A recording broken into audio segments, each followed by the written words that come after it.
Good afternoon, dear all. I hope you're doing good at your home.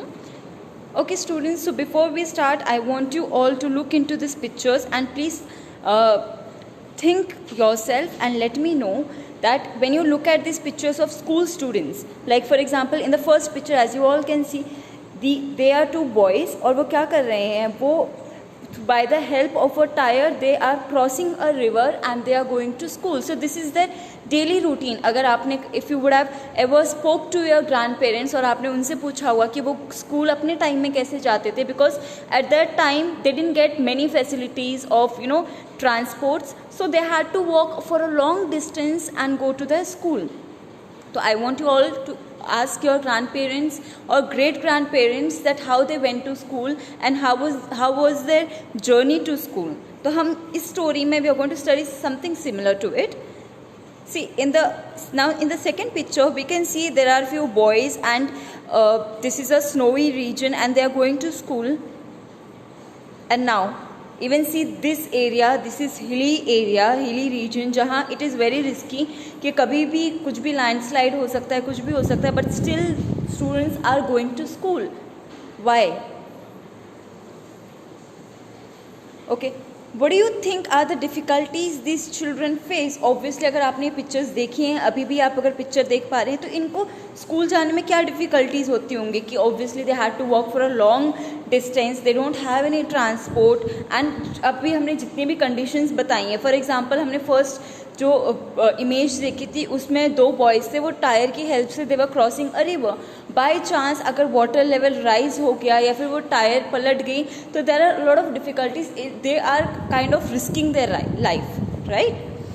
Now second, why do you think they go to school even though it is not easy for them to do so? ये question I want you all to think about it. इसमें ये बोला गया है कि जब उन्हें पता है कि उनको स्कूल जाना इतना इजी नहीं है, they had to face a lot of difficulties, why are they doing so? वो ऐसे भी तो सोच सकते हैं कि रहने दो, हम स्कूल नहीं जाएंगे, हम इतनी डिफ़िकल्टीज़ का सामना करना पड़ता है. माइट भी कभी ऐसा हो सकता है कि कभी भी हमारे साथ कुछ भी हो सकता है, बट वॉट इज़ इट कि वो आगे वो काम कर रहे हैं, their dedication, they want to go to school, they want to study there because they know कि how important studies are. So even I want you all to know the importance of studies in your life. Now how do you come to school? आप लोग कैसे आते हैं? आप लोग या तो बाई वॉक, जिनका घर पास रहता है वो बाई वॉक आ जाते हैं, एंड मोस्टली जिनका घर दूर रहता है they come by their own conveyance और स्कूल बस और एनीथिंग, और their parents drop them, right? For you it is very easy to come to school, but there are many people who live in different areas, for them it is very difficult to come to school. And अभी भी हमारे school में I have seen few students जो cycle से बहुत दूर से आते हैं. सो आई अप्रिशिएट देम दैट वो थोड़ा अपनी मेहनत करके वो आ रहे हैं. एंड अगर आपको बसेस मिलती हैं आने के लिए, आपके पेरेंट्स ने आपके लिए कन्वेंस लगाया है, तो you should feel very proud of your parents, you should feel very good about them, you should thank them, you should feel grateful to them that उन्होंने आपके लिए बस लगाई. अदरवाइज़ आपने पिक्चर्स देखी हैं, कई लोग स्कूल किस तरीके से जाते हैं, वो काफ़ी डिफ़िकल्टीज फेस करते हैं पर वो स्कूल जाते हैं. सो ऐसे ही कुछ हम सिमिलर चीज़ इस स्टोरी में पढ़ेंगे जिसमें एक बच्ची है, वो स्कूल कैसे जाती है. So the title of this story is a train station for a student. This is chapter number 5 from your Ratna Sagar book, a train station for a student. मतलब एक ट्रेन स्टेशन तो आप सब लोग जानते हैं. अब हम इस स्टोरी में पढ़ेंगे कि एक ट्रेन स्टेशन था, वो ट्रेन सिर्फ एक स्टूडेंट, सिर्फ एक गर्ल को ही लेने आती थी. देखिए, कई ऐसे बच्चे होते हैं, कई ऐसे पेरेंट्स होते हैं who know the importance of education in their life. So that is the reason why वो इस जितनी भी ये डिफ़िकल्ट सिचुएशन है इनको भी फेस करके they go to school and they study there.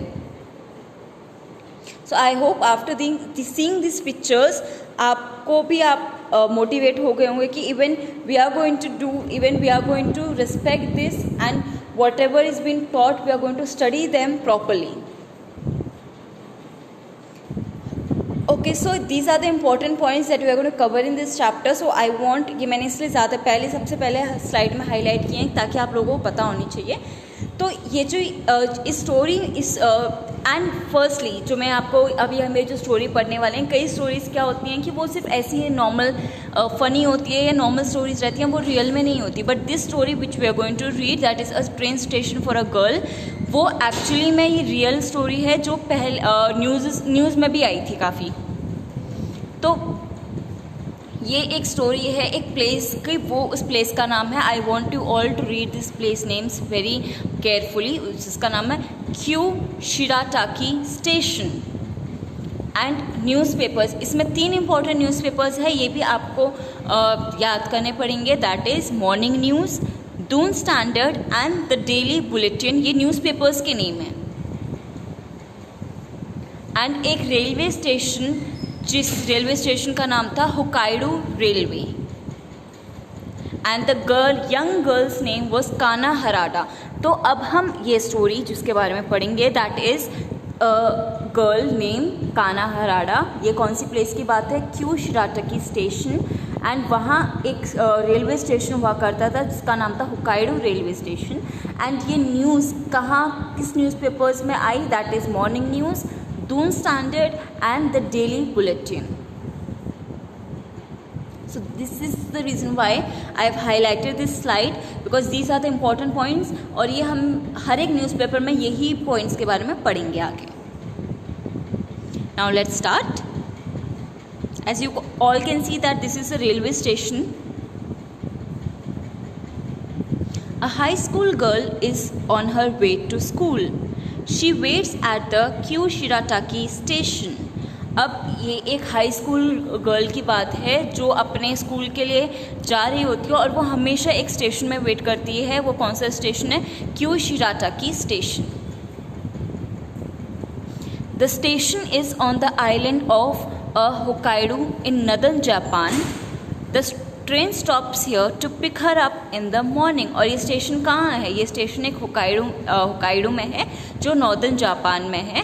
और ये ट्रेन हमेशा वहाँ स्टॉप करती है. क्यों? Because to pick her up, to pick her home this girl, और उसको हमेशा मॉर्निंग में पिकअप करती है.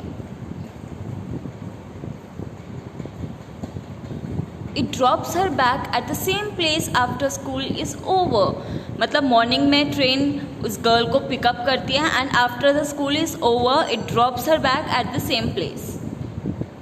There are no passengers boarding the train and very often there are no passengers on the train. ये line might be confusing for you. आप ऐसा सोच सकते हैं कि बार बार रिपीट क्यों हुई है, but both these lines have different meanings. There are no other passengers boarding the train. Boarding मतलब उसमें उस ट्रेन में कोई भी नहीं चढ़ता उस स्टेशन से, जिस स्टेशन से ये गर्ल चढ़ती थी वहाँ से और कोई भी बोर्ड नहीं करता था. And there are no other passengers on the train. So can you imagine ये जो पब्लिक ट्रांसपोर्ट्स क्या होती हैं, ट्रेन, बसेस, एरोप्लेन्स. यहाँ पब्लिक ट्रांसपोर्ट यहाँ बोला जाता है क्योंकि यहाँ काफ़ी there are lot of number of people जो इनमें ट्रैवल करते हैं, राइट. बट इसमें क्या हुआ, इस ट्रेन में कोई भी पैसेंजर्स ना तो बैठता उस स्टेशन से बैठता था और ना ही इसमें कोई भी पहले से बैठा हुआ होता था. This one student depends on the train for transport to continue her schooling, and her parents requested the company to keep the station open for their child. So now this one student, now who is this one student? The girl. She is dependent on the train for transport to continue her schooling. Obviously क्योंकि वहाँ से जो इनका, आप लोग ऐसा सोच सकते हैं कि ये सिर्फ ट्रेन से ही क्यों जाती थी, तो इसका जो वो रास्ता था वो सिर्फ वहाँ से ट्रेन ही इसको ले जा सकती थी. बाकी कोई भी, या फिर अपना पर्सनल कन्वेंस या फिर कोई भी बाकी पब्लिक ट्रांसपोर्ट वहाँ उसके स्कूल में नहीं जाती. तो this was the only transport that she was dependent upon. And उसके पेरेंट्स ने, जो कंपनी है, उनको रिक्वेस्ट किया था कि प्लीज़ जो ये स्टेशन है वो ओपन ही रखना, क्योंकि ताकि हमारी बेटी की एजुकेशन पूरी हो पाए. See again the parents and the child both are very dedicated towards completing their studies.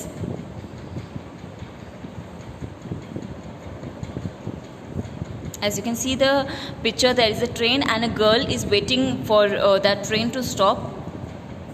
and the company that operates the line kept it open specially for this one single student. तो वो जो company जो इस train को operate कर रही थी, तो उन्होंने क्या डिसाइड किया कि ठीक है, हम सिर्फ ये एक सिंगल स्टूडेंट के लिए ट्रेन को ओपन रखेंगे, मतलब ट्रेन आएगी भी ट्रेन जाएगी भी, क्यों? सिर्फ एक पर्सन के लिए, एक गर्ल के लिए who want to complete her education. A Chinese TV station broadcast the news and the news went viral on the internet. Viral, I hope that you all are familiar with this word. Viral का मतलब मैंने Hindi red font में दिया है, जिसका मतलब होता है instantly shared all over the internet. जैसे अगर कोई वीडियो बनती है तो अगर वो बहुत जल्दी लोगों में स्प्रेड हो जाती है, उसे कहते हैं वायरल होना. एंड आपने कई सारी ऐसी वायरल वीडियोस देखी भी होंगे, तो I hope that you are aware of this word.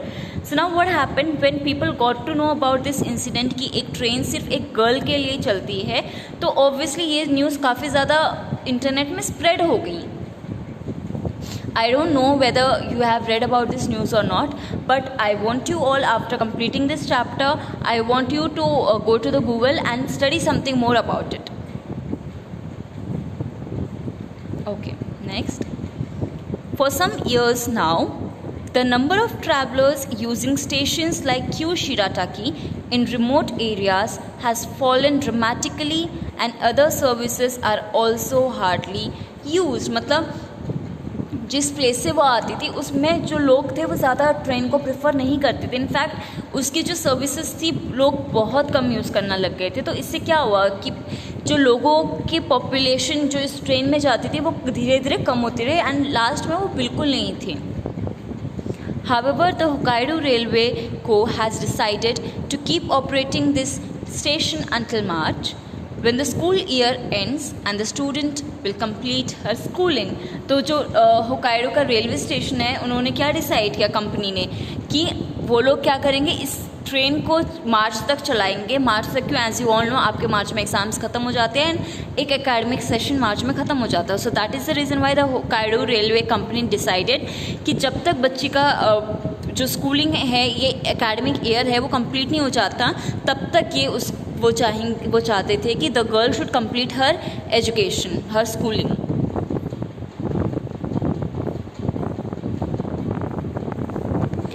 People are applauding the Japanese railway company for the gesture and the government for making education a priority.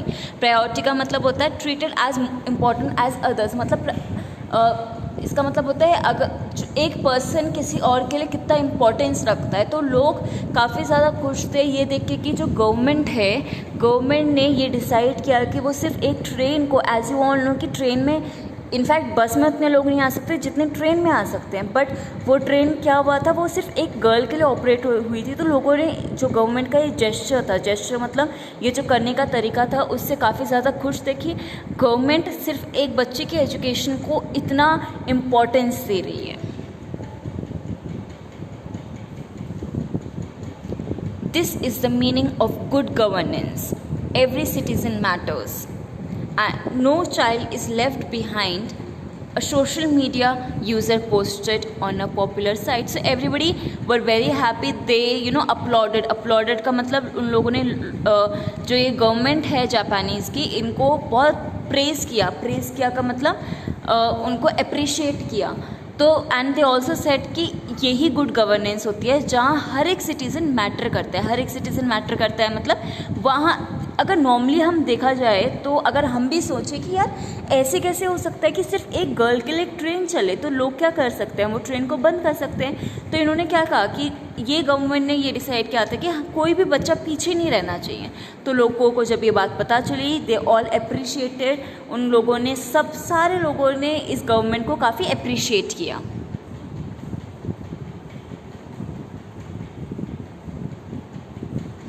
Others point out that the declining train services of rural Japan point to a major crisis facing the city, a declining population.